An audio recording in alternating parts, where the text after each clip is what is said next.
We're back here on the Morphettville track for the final day of the Adelaide Racing Carnival, which culminates in the Group 1 Goodwood. The inside rail for this week, we've moved it out a further 2 metres. It's now in the 4 metre position. We'll start with a review of last week's racing, what I got right, what I didn't get right. The pattern of racing was something I thought we identified well. Horses were happy to be off that inside lane or two, but they certainly weren't coming out very wide. Most of the winners were sort of between 2 and 5 horses off the fence. What I didn't get right is how slow the track played. It played somewhere near a 5 on time figures, which surprised me a little bit because it certainly didn't walk as though it had that much juice in it. I've noticed a couple of things this week. The first one is the curators haven't put as much water on the track in the last 7 days. Only 8 mils till Friday lunchtime has gone on the track.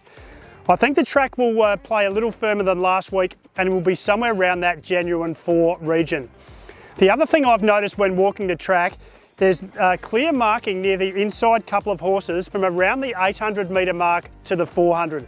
It's not as evidenced in the straight where horses tend to fan further, but those inside couple of horses around the side and the home turn are clearly marked, and I think from pretty well early in the day, most of the field will be happy being a couple off the fence. I don't think it's the A ground right near the fence.